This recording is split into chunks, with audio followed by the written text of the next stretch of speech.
There's no perfect time to start creating or living your dream life. Now is the time. Today is the day. This is your chance to commit to your dream life and to who you are and who you want to become.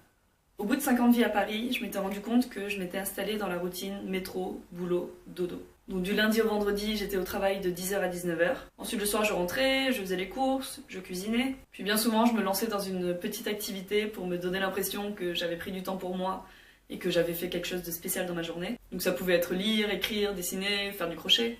Ensuite, tous les mercredis soirs, j'étais bénévole au Resto du Cœur. Donc j'allais distribuer des plats chauds au SDF. Et ensuite le week-end arrivait, donc c'était le grand moment tant attendu toute la semaine. Donc déjà, je me reposais de ma semaine fatigante.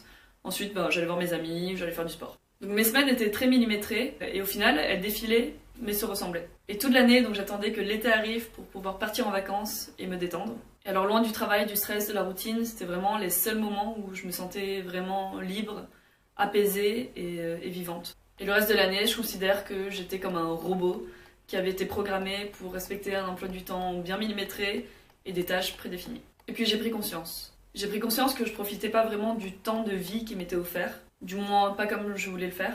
J'ai pris conscience que je me sentais fanée et que je rêvais de fleurir. J'ai pris conscience que cette vie trop carrée n'était pas faite pour moi. J'ai pris conscience que malgré mon emploi du temps bien chargé, au fond de moi, je me sentais vide et je m'ennuyais. Et j'ai pris conscience que j'avais pas... J'ai pris conscience que j'avais pas l'espace nécessaire pour laisser exprimer ma créativité, mes rêves ou mes envies. Et alors j'avais pas du tout d'idée précise de la vie qui me conviendrait le mieux, mais je savais juste que c'était pas celle-là et que j'avais besoin de plus de liberté. En fait, je me sentais comme un rond qui essayait de s'emboîter dans un triangle, donc on a beau forcer, ça ne rentre pas. Et alors un beau matin, après des semaines d'angoisse, j'ai décidé d'oser. Donc j'ai mis mes peurs de côté, cette peur de perdre ce que je possédais ou cette peur de prendre la mauvaise décision. Et je me suis juste lancée. Et alors là, c'est comme un saut à l'élastique. On hésite 1000 ans à se lancer, mais une fois que c'est fait, on se sent juste libéré et on se laisse porter. Et à l'arrivée, on ressent cette grande fierté et on se rend compte qu'on a en nous une force incroyable qui nous permet d'oser. En partant vivre à Londres, je me suis promise de rester le moins possible dans une routine et qu'à partir du moment où je commencerai à m'ennuyer ou à stagner, je prendrai une décision assez grande pour me remettre en mouvement, me challenger et sortir de ma zone de confort. Et donc aujourd'hui, je suis très fière d'avoir réussi à tenir cette promesse que je me suis faite il y a 1 an. J'ai pris pas mal de décisions importantes qui m'ont ouvert de très belles portes et mené sur des chemins inattendus, des chemins que j'aurais jamais pris si j'étais restée sagement à ma place. Donc c'est comme si j'avais reprogrammé mon cerveau. Aujourd'hui, je sais que tout est possible, que j'ai pas peur d'échouer, donc j'ai pas peur de me jeter à l'eau. J'ai conscience que toute expérience est bonne à vivre, qu'elle soit bonne ou mauvaise.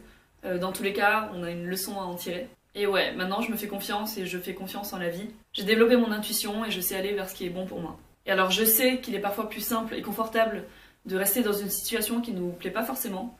Donc ça peut être dans son couple, dans son travail ou autre. Et alors ça fait très peur de prendre la décision d'en sortir parce que c'est l'inconnu. On sait ce qu'on perd mais on ne sait pas ce qu'on gagne derrière. Mais alors je peux vous assurer que d'être en phase avec soi-même, c'est la meilleure sensation qui soit. Donc on doit apprendre à s'aimer suffisamment et à se dire qu'on mérite le meilleur pour trouver la force de sortir d'une situation inconfortable pour nous. Et alors qui mieux que nous pouvons déterminer ce qui est bon pour nous ou pas ? Personne. Donc voilà, j'ai prévu de faire une vidéo dédiée aux décisions que j'ai prises depuis 1 an et ce que ça m'a apporté. J'espère en tout cas que celle-ci vous donnera la force d'oser. En attendant, soyez à l'écoute de votre cœur et de votre voix intérieure. Ciao!